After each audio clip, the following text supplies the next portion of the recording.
처녀에 대하여는 내가 주께 받은 계명이 없으되 주의 자비하심을 받아서 충성스러운 자가 된 내가 의견을 말하노니 내 생각에는 이것이 좋으니 곧 임박한 환난으로 말미암아 사람이 그냥 지내는 것이 좋으니라.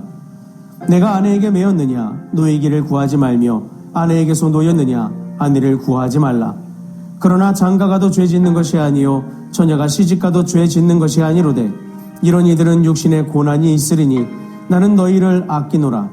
형제들아 내가 이 말을 하노니 그때가 단축하여진 고로 이후부터 안에 있는 자들은 없는 자같이 하며 우는 자들은 울지 않는 자같이 하며 기쁜 자들은 기쁘지 않은 자같이 하며 매매하는 자들은 없는 자같이 하며 세상 물건을 쓰는 자들은 다 쓰지 못하는 자같이 하라.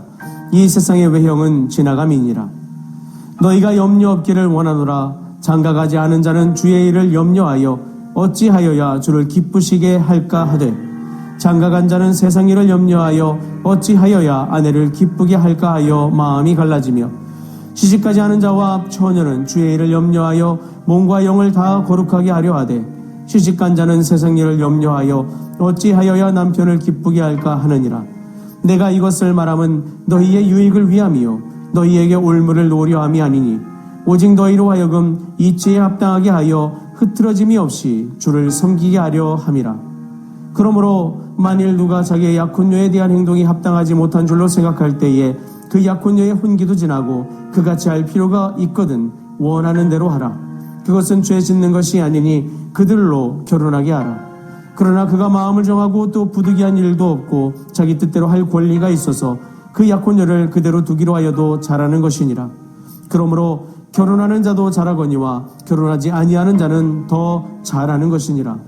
아내는 그 남편이 살아있는 동안에 매어 있다가 남편이 죽으면 자유로워 자기 뜻대로 시집갈 것이나 주 안에서만 할 것이니라. 그러나 내 뜻에는 그냥 지내는 것이 더욱 복이 있으리로다. 나도 또한 하나님의 영을 받은 줄로 생각하노라. 아멘.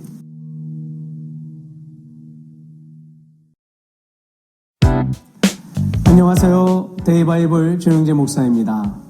우리는 삶을 살아가면서 끊임없이 선택합니다. 어떤 직업을 선택할지, 또 누구와 살아갈지, 삶의 우선순위에 무엇을 둬야 할지, 그리고 우리가 무엇을 해야 행복할 수 있을지 고민하며 살아가죠. 특별히 오늘 본문에서 바울은 결혼과 독신의 문제를 이야기하고 있습니다. 그런데 오늘 말씀을 자세히 보면 바울의 핵심은 단순히 결혼해라 하지 마라에서 끝나는 게 아님이 보입니다. 바울이 정말 말하고 싶은 것은 이것이죠. 너의 삶의 중심에 무엇이 있느냐. 고린도 교회는 굉장히 혼란스러운 시대 속에 있었습니다. 고린도는 당시 무역과 문화가 발달한 그런 도시였고 동시에 성적으로도 매우 타락한 도시였죠. 욕망과 쾌락, 자유가 넘쳐난 도시였습니다. 그런 상황 가운데 반대급부도 있었죠. 어떤 사람들은 그 상황 가운데 극단적인 금욕주의로 빠지기도 했었습니다. 결혼 자체가 영적으로 낮은 것이 아닌가라고 이야기도 했었다는 거죠. 그런 분위기 속에서 바울은 한쪽 극단 어디에도 치우치지 않았습니다. 결혼도 죄라고 하지 않았고 독신만 거룩하다고 말하지도 않았었죠. 오히려 바울은 계속해서 하나님 나라의 관점으로 시선을 돌리고 있고 고정하고 있습니다. 본문 29절을 보겠습니다. 때가 단축되었으니. 이 말은 단순히 시간이 없다는 뜻이 아닙니다. 이 세상은 영원하지 않다를 말하고 있는 것이죠. 32절에서는 이런 내용이 있습니다. 이 세상의 외형은 지나감이니라. 바울은 지금 결혼 이야기를 하는 것 같지만 사실 삶 전체를 이야기하고 있는 것입니다. 돈도 영원하지 않습니다. 성공도 영원하지 않습니다. 젊음도 영원하지 않습니다. 인간의 감정 또한 영원하지 않습니다. 오직 하나님과 하나님 나라만 영원하죠. 그래서 바울은 이렇게 말하는 것입니다. 세상 속에 살되 세상에 붙들려 살지는 말라. 오늘 우리도 마찬가지죠. 우리는 너무 쉽게 삶의 중심을 잊어버립니다.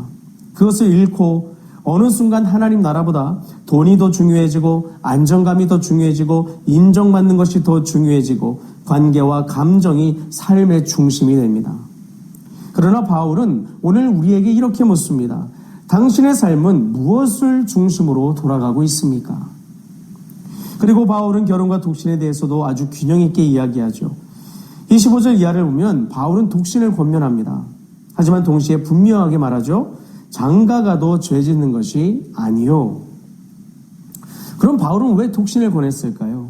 26절을 보면 현재의 환난 때문이다 이렇게 말하고 있습니다. 여기서 환난이라는 단어는 헬라어로 아난케라고 하는데 압박, 고난, 긴박한 상황을 의미합니다. 당시에는 박해와 사회적 불안정이 있었습니다. 그러니 현실적으로 독신이 더 자유롭게 하나님 나라에 집중할 수 있다고 판단한 것이죠. 그러나 이것은 절대적인 명령은 아니라고 25절에 바울이 거기에 확언했던 바가 있습니다. 핵심은 결혼이냐 독신이냐 그것이 아닙니다. 여기서 핵심은 어떤 상태에서 하나님께 더 충실하게 살아갈 것인가 바로 이것이죠. 이것은 오늘날도 마찬가지입니다. 결혼이 인생의 완성이 아닙니다. 독신이 열등한 삶도 아니죠.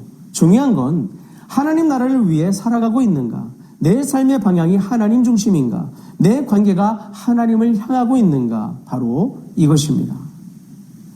사실 인간의 욕망 자체는 죄가 아닙니다. 하나님께서 주신 것이죠. 정확히 말하면 욕구라고 할 수 있습니다. 죄가 들어와 비뚤어진 욕구, 그 욕망이 문제가 되는 것이죠. 사랑하고 싶어하는 마음, 함께하고 싶은 마음, 가정을 이루고 싶은 마음, 이것 자체는 하나님이 창조하신 선한 본능입니다. 문제는 죄가 그 방향을 하나님에게서 떼어 놓았다는 것입니다. 그래서 인간은 어느 순간 사랑보다 소유하려 하고 섬김보다 지배하려 하고 관계보다 자기 욕망을 우선하게 되었습니다. 그러나 복음은 그 방향을 다시 하나님께로 돌려놓죠. 예수님의 십자가는 우리의 죄를 용서하신 사건일 뿐만 아니라 우리 삶의 중심을 바꾸신 사건입니다. 부활은 단지 죽음 이후의 소망만이 아니라 지금은 우리의 삶의 방향 자체를 새롭게 만드는 바로 그 능력이 되는 것이죠. 그래서 복음을 믿는다는 것은 단지 교회 다니는 걸 말하는 게 아닙니다. 내 삶의 중심이 하나님 나라로 이동하는 것을 말하는 것이죠. 그러므로 결혼도 하나님 나라 아래에 있어야 되고, 가정도 하나님 나라 아래에 있어야 되고, 관계도 하나님 나라 아래에 있어야 하는 것입니다. 하나님 나라가 중심이 되면 관계도 건강해집니다. 배우자를 사랑하는 것도 하나님 안에서 하게 되고, 욕망도 절제하게 되고, 희생과 인내도 가능해집니다. 왜냐하면 더 이상 내 만족이 중심이 아니라 하나님의 뜻이 중심이 되기 때문이죠. 그런데 우리는 잘 압니다. 이 하나님 나라 중심의 삶이 우리 힘만으로는 쉽지 않다는 것을 너무도 잘 알고 있죠. 그래서 여전히 우리는 흔들립니다. 세상의 가치관에 흔들리고 욕망에 흔들리고 두려움과 염려에 흔들립니다. 그래서 하나님께서는 우리를 혼자 두지 않으십니다.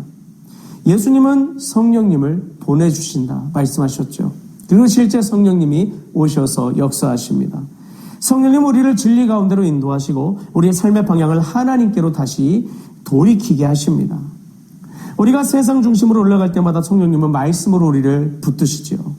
욕망이 삶이 중심이 되려 할 때 성령님은 하나님 나라를 다시 보게 하십니다. 내 만족만 추구하려 할 때 성령님은 십자가를 기억하게 하시죠. 그래서 성도의 삶은 억지로 버티는 삶이 아니라 성령님의 도우심 속에서 살아가는 삶인 것입니다. 그래서 오늘도 우리는 성령님의 인도하심을 구해야 합니다. 이렇게 한번 구해보면 어떨까요? 성령님, 내 삶이 세상이 아니라 하나님 나라 중심으로 움직이게 하소서. 내 관계와 선택과 욕망까지도 주님의 통치 아래 있게 하소서. 여러분, 결혼도 가정도 관계도 그리고 삶의 모든 선택도 결국 하나님 나라 아래에서 재정렬되어야 합니다. 그리고 그것은 우리의 힘이 아니라 우리를 진리 가운데로 인도하시는 성령 하나님의 도우심 가운데 가능합니다. 오늘도 성령님의 인도하심을 구하십시오. 우리가 구하고 찾고 두드릴 때에 주님께서 우리 가운데 좋은 일을 행하시는 성령님, 그분과 함께하는 그 동행의 역사를 이루겠다 말씀해 주셨습니다. 성령님의 도우심을 청할 때 성령님 우리 가운데 오셔서 오늘 우리 가운데 주님의 일을 행하시며 아버지 뜻을 이룰 수 있도록 우리 가운데 역사하실 줄 믿습니다. 우리의 언약함 안에 갇혀 있지 마시고 하나님 나라를 우선하면서 그 나라의 길을 온전히 걸어갈 수 있도록 성령 하나님의 도우심을 구하셔서 하나님이 기뻐하시는 그 나라의 백성으로 주님의 자녀답게 하루를 살아가는 그 은혜를 누리는 우리의 삶이 될 수 있기를 간절히 바랍니다. 기도하시겠습니다. 좋으신 하나님 감사합니다. 오늘 말씀을 통해서 우리가 마땅히 취하고 나가야 될 길에 대해서 살펴봤습니다. 우리는 이 땅에 살아갈 때에 모든 삶의 자리가 하나님께 있음을 기억해야 될 줄로 믿습니다. 교회 생활 따로 일상의 생활 따로가 아닙니다. 주님 안에서 모든 것은 하나님 나라 중심으로 모든 것들이 해석되고 정렬되고 또한 준비되어져서 실행되어야 할 줄 믿습니다. 왜냐하면 그 삶의 모든 자리를 통해 우리라는 사람이 세워지고 그 우리를 통해서 하나님은 하나님의 나라를 이루어 가시기 때문입니다.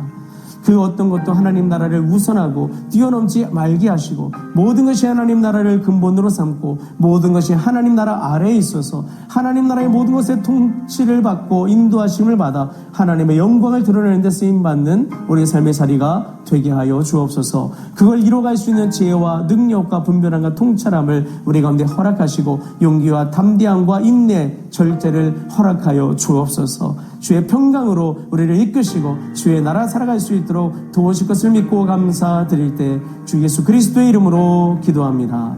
아멘.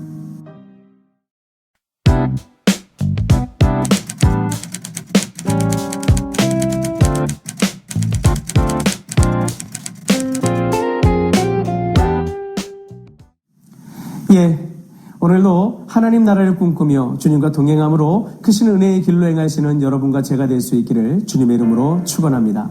주님 안에서 사랑합니다. 그리고 축복합니다.